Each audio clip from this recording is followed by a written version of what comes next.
Halo semua, jumpa lagi di channel Daun Film, channel yang membagikan cerita hanya untuk kalian tentunya. Dan bagi kalian yang udah gak sabaran buat nonton kelanjutan Donggi, saya ucapkan selamat bergabung di pembahasan part kelima. Menyambung kisah sebelumnya di mana para petugas medis yang tertangkap setelah dicurigai melakukan usaha pembunuhan kepada Ibu Ratu.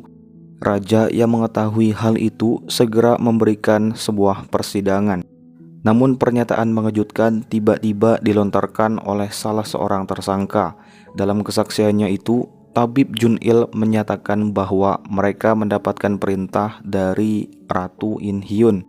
Oke, sebelum lanjut ke cerita, siapkan cemilan, ambil posisi nyaman, berikut ceritanya dan inilah Donggi. Kesaksian para tersangka tentu langsung membuat geger istana. Semua orang nampak sedang membicarakan Ratu mengenai perbuatannya itu. Sementara Donggi yang mengetahui sumber dari masalah segera menemui Selirjang. Ia sangat berharap agar Selirjang menghentikan rencananya. Namun ketika berhadapan langsung dengan Selirjang, ia malah mendapatkan peringatan agar segera menjauh dan membiarkan apa yang sedang terjadi. Karena jika diteruskan, maka Donggi akan dianggap sebagai ancaman dan akan disingkirkan. Tentunya setelah mendengar pernyataan tersebut, Donggi menyadari bahwa orang yang dulu menjadi panutannya itu sekarang bukanlah lagi orang yang sama dan sangat tidak pantas untuk dikagumi. Sementara di kediamannya, sang raja menjadi semakin sedih dan mulai tak mempercayai siapapun, baik Kasim, Dayang, para menteri dan pasukannya, terlebih lagi pada kedua orang terdekatnya, yakni Ratu In Hyun dan Selirjang yang dinilai telah mengecewakannya. Untuk itu, raja segera menugaskan Yonggil untuk mengungkap kebenaran di balik misteri dari usaha pembunuhan Ibu Ratu. Tak peduli siapa yang nantinya bakalan dinyatakan bersalah, raja memerintahkan Yonggil agar mempercepat penyidikannya. Karena istana telah disusupi oleh informan dari kubu selatan, tentunya perintah raja itu juga diketahui oleh Jang Hee dan Oh Tae. Mereka malah membiarkan perintah tersebut karena meyakini bahwa semuanya sudah sesuai dengan apa yang direncanakan. Keesokan harinya, Biro Kepolisian segera melaksanakan razia di kediamannya Tabib Junil.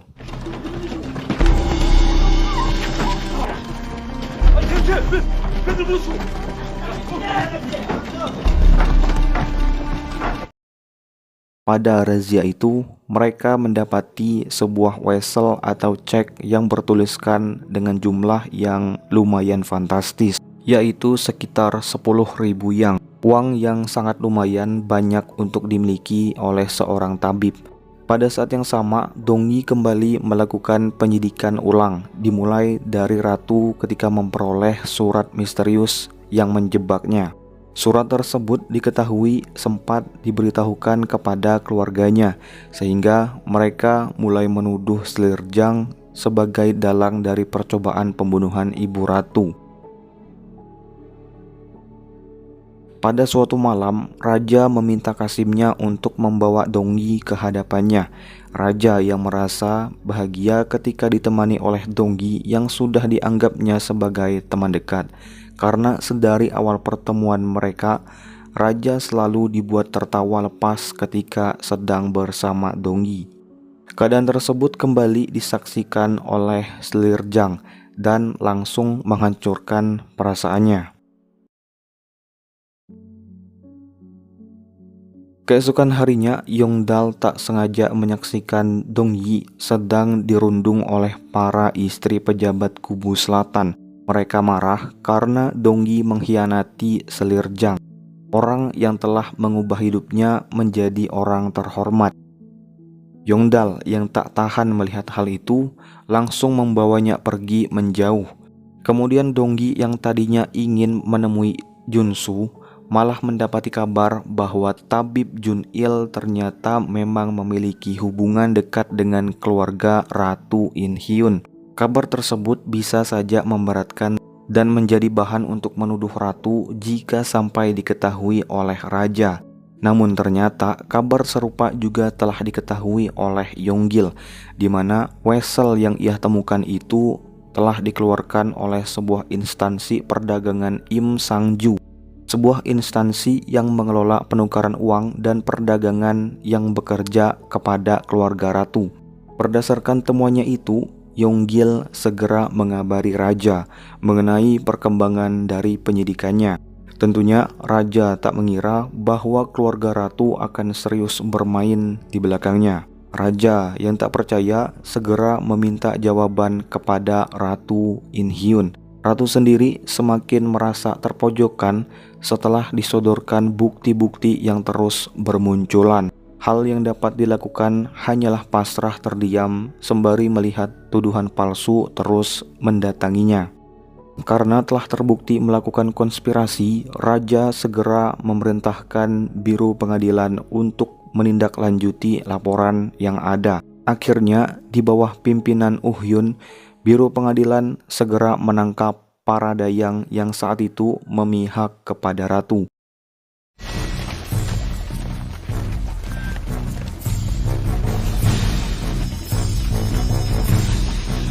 이게 무엇하는 짓인가?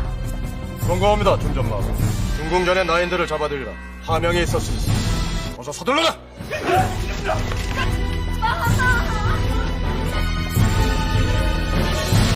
Setelah kejadian itu, ratu memutuskan untuk menemui Selirjang, berharap agar Selirjang mau menghentikan langkahnya. Namun, seperti sebuah peribahasa di mana nasi sudah menjadi bubur, Selirjang memilih menghiraukan permintaan ratu dan dengan angkuhnya menyatakan akan secepatnya mengambil alih kedudukan ratu. Setelah pertemuan itu, Selirjang kembali dihadapkan oleh Jang He yang kali ini sedang membangun sebuah rencana untuk melenyapkan Donggi. Selain telah mendapatkan perhatian raja, Donggi dianggap menjadi orang yang lebih berbahaya daripada sosok ratu itu sendiri. Sementara pada saat yang sama, walaupun telah menerima peringatan dari teman-temannya untuk segera menjauh dari konspirasi ratu, Donggi tetap membandel dan mengumpulkan informasi demi sebuah investigasi penyelamatan ratu dari fitnah yang sedang menimpanya. Junsu yang menyadari bahwa adiknya akan tetap membandel, kali ini berbalik memberikan dukungan. Akhirnya bersama mereka mulai menyelidiki instansi perdagangan Im Sangju. Dengan menyamar sebagai pedagang, Donggi membawakan sebuah wesel untuk ditukarkan. Namun, pedagang setempat berdalih tidak dapat menukarkannya jika wesel tersebut memiliki jumlah yang terlalu besar. Untuk itu, Donggi menaruh asumsi jika sebuah instansi perdagangan akan menolak weselnya, maka ada seseorang yang sedang berkonspirasi memakai nama instansi perdagangan dari Im Sangju. Akhirnya mereka memutuskan untuk segera pergi menuju rumah perdagangan Im Sangju. Di sana mereka menyaksikan seorang sekretaris yang terlihat mencurigakan. Oleh karena itu, Junsu memutuskan untuk membuntutinya.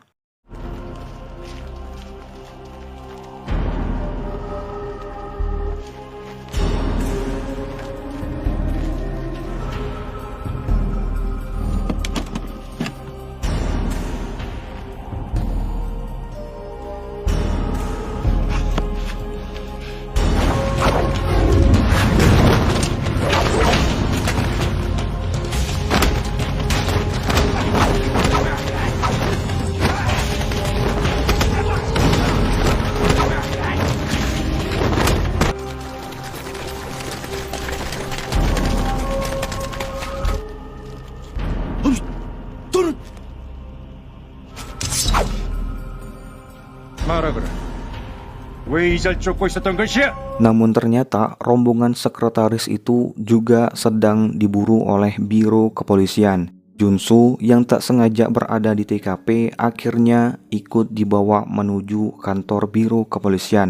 Yonggil sendiri baru mengetahui bahwa Dongyi memiliki seorang saudara laki-laki. Akhirnya sekretaris Im Sang-ju yang tertangkap segera diinterogasi oleh Yonggil. Walaupun pada awalnya sempat mengelak, namun setelah menerima ancaman hukuman tingkat nasional, dalam hal ini adalah hukuman mati, maka sekretaris itu pun mengaku memang ia tidak mengetahui siapa yang telah menyuruhnya.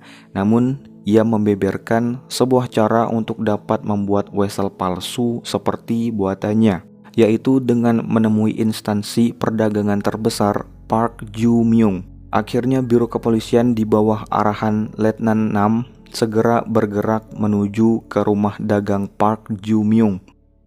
Sementara Dongyi yang masih menunggu Junsu di rumah perdagangan Im Sang-ju saat itu diculik oleh orang suruhannya Jang Hee.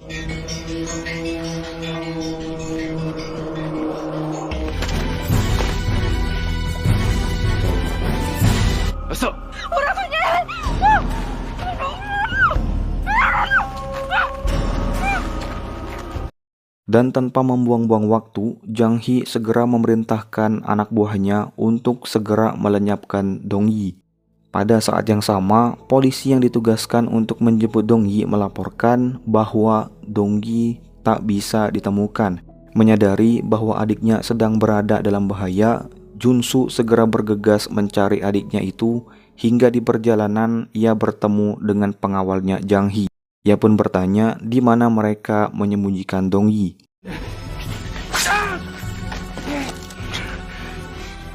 동이는 지금 어디 있느냐?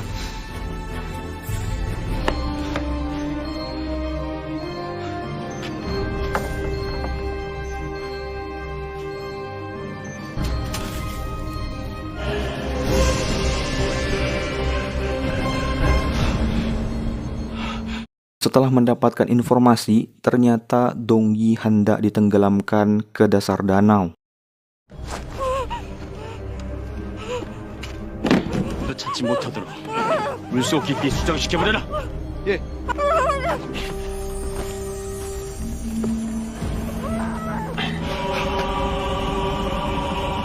멈춰라!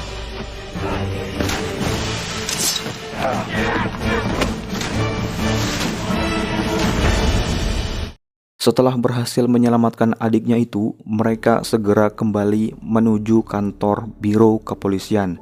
Dongyi yang sempat mendengar pembicaraan para pembunuh memberitahukan Yonggil bahwa rombongan polisi yang sedang ditugaskan untuk mencari sekretaris Park Ju-myung sekarang juga berada dalam bahaya.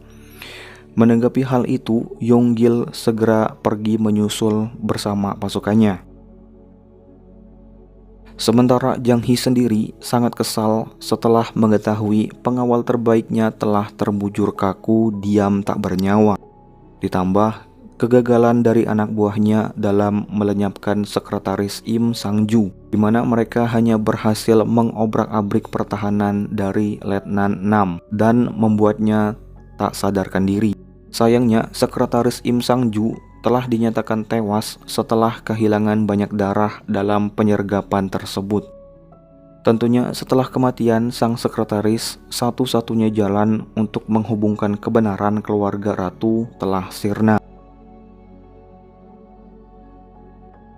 Sementara para menteri istana mulai mengajukan petisi terhadap penurunan pangkat sang ratu. Petisi tersebut dimotori oleh aliansi Kubu Selatan yang memanfaatkan momen kekacauan. Mengingat waktu dan kesempatan yang mulai menipis, Dongyi atas persetujuan Yonggil mencoba menyiasati Jang Hee dengan melakukan sebuah pertukaran antara sekretaris Im Sang-ju yang sebenarnya telah tewas dengan pengunduran waktu pada persidangan ratu. Tentunya siasat tersebut berhasil mempengaruhi Jang Hee yang sempat meragukan dirinya, sehingga ia mulai kepikiran untuk menunda kesempatannya dalam menyingkirkan sang ratu. Sementara Dongyi dan Junsu kembali melanjutkan rencana cadangannya dengan menyelidiki rumah penyimpanan harta milik perdagangan Im Sangju. 보시죠.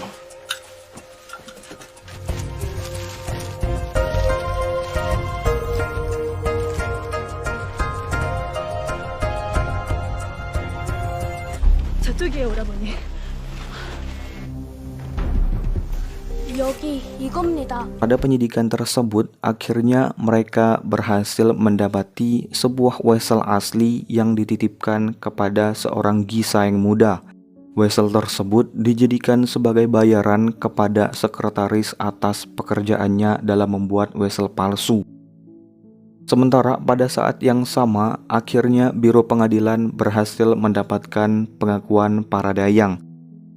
Hyun segera memanfaatkan momen tersebut dengan menghadap raja dan membawakan bukti bahwa sang ratu telah terbukti memerintahkan para dayangnya untuk membayar seorang tabib dalam usaha pembunuhan ibu ratu.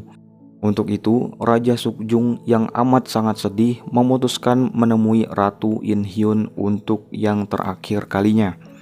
Saat itu, Ratu memohon untuk diberikan izin tinggal menemani ibu ratu hingga akhir hayatnya. Hingga pada suatu malam, ibu ratu menghembuskan nafas terakhir dan membuat seluruh istana dalam keadaan berkabung.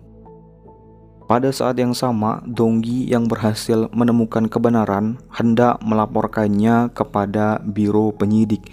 Namun semuanya telah terlambat, di mana ibu ratu telah tiada dan Ratu In Hyun sendiri akan diturunkan pangkatnya. Donggi yang merasa tak terima akan hal itu mencoba menemui raja yang sedang mengurung diri di istananya. Namun usahanya sia-sia karena raja tak mau menemui siapapun. Malam itu Donggi juga bertemu Yonggil yang memerintahkannya untuk menyimpan bukti tersebut, karena bukti tersebut tidak akan berguna untuk sekarang. Menurutnya, sekalipun Donggi dapat menyampaikan kebenaran, aliansi Kubu Selatan tetap tidak akan tinggal diam dan akan meratakan apapun selama mereka berada di puncak kekuasaan. Donggi yang memahami hal itu mencoba untuk kembali menemui Ratu In Hyun untuk yang terakhir kalinya. Dan sebelum perpisahan terjadi, Ratu menitipkan raja kepada Donggi. Hingga pada tanggal 2 Mei 1689, Ratu In Hyun resmi diturunkan pangkatnya dan kemudian diasingkan pergi keluar istana.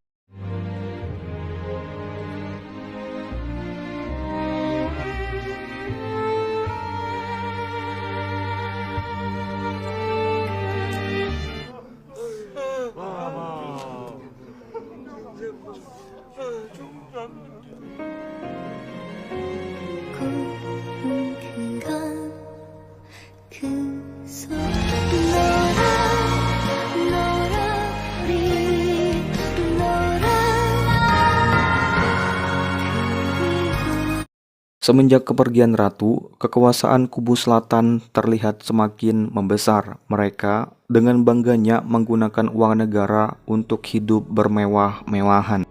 Suatu hari Donggi kembali menemui Slirjang. Kedatangannya tersebut bukan untuk kembali memihak kepada Slirjang, melainkan untuk memberikan sebuah teguran dan peringatan bahwa suatu hari perbuatan Slirjang akan terbongkar. Menjawab hal itu, Slirjang mengatakan akan segera menjatuhkan dan mengembalikan Donggi seperti sedia kala. Pada saat yang sama, untuk melindungi Donggi dari gangguan Kubu Selatan, Yonggil segera meminta Junsu untuk bergabung ke dalam pemilihan prajurit baru di kepolisian. Kali ini, Junsu menugaskan untuk mengawasi pergerakan Jang Hee dengan bergabung ke dalam resimennya. Sedangkan Jang Hee yang menyadari adanya Junsu dikirim oleh Yonggil mulai menanyakan maksud dari semua itu. Namun dengan tegas Junsu menyatakan bahwa untuk saat ini ia sama sekali tak mengetahui tujuan dari atasannya dan sekarang ia hanya ingin berfokus untuk menjadi seorang perwira polisi. Sementara di istana, raja yang mencoba move on memperoleh masalah baru. pada hari itu, kerajaan dikabarkan telah kekurangan bahan untuk membuat uang, yaitu tembaga dan skapolit. Sementara di biro penyidik, keberadaan Donggi yang sudah mulai diterima dan diakui oleh rekan-rekannya.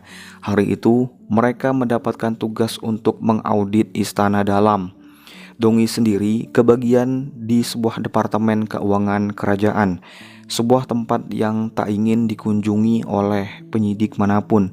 Namun penugasan tersebut ternyata telah dirancang dan direncanakan oleh Dayang Yu yang sekarang kembali berniat menjatuhkan Donggi dengan kembali memihak kepada Slirjang.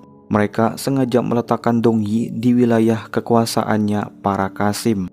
Ketika pertama kali menjalankan tugasnya di Departemen Keuangan Kerajaan, keberadaan Donggi sebagai penyidik sama sekali tak digubris. Tak kunjung menyerah, untuk yang kedua kalinya, Donggi kembali menanyakan catatan keuangan kepada para Qasim di sana. Namun, apalah daya, mereka tetap saja menolak dan mengalihkan pembicaraan, hingga terjadi sebuah keributan di halaman kantor, di mana terlihat para pekerja yang mengantarkan barang tidak mendapatkan upah dan malah diperlakukan tidak manusiawi. Demi menyelidiki hal itu, Donggi berusaha mendapatkan informasi di mana kerajaan sekarang sedang kekurangan bahan untuk membuat uang. Dalam penyidikannya itu, Donggi kembali bertemu dengan raja yang kembali menyamar sebagai petugas Sukjung. Untuk itu, Donggi yang telah berjanji kepada ratu meluangkan sejenak waktunya untuk menghibur raja.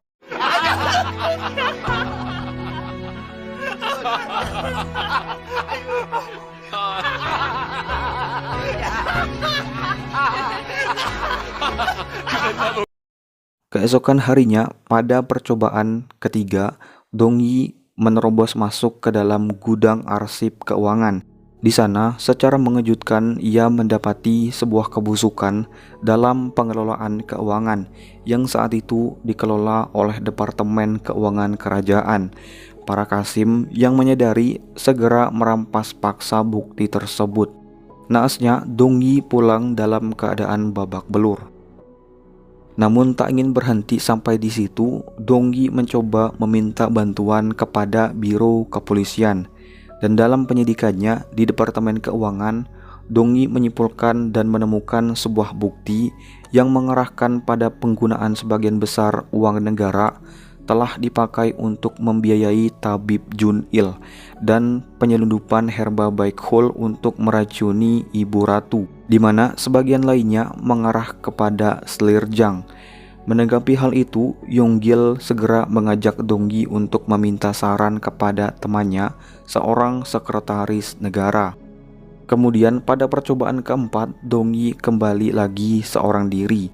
Ia memberanikan diri untuk mengaudit Departemen Keuangan. Namun ternyata teman-temannya di biro penyidik tak mau membiarkan Donggi sekali lagi berada dalam bahaya, dan mereka pun segera pergi menyusulnya. Oke, sekian dulu ceritanya. Mantapnya di negeri kita Indonesia ini juga mesti dilakukan audit biar dananya nggak bocor kemana-mana. Udah gitu aja, takutnya ada tukang bakso lewat. Nantikan terus pembahasan selanjutnya hanya di channel ini. Seperti biasa, jangan lupa untuk bahagia dengan tetap bersyukur dan tersenyum. Sampai ketemu di lain waktu. Daun Film.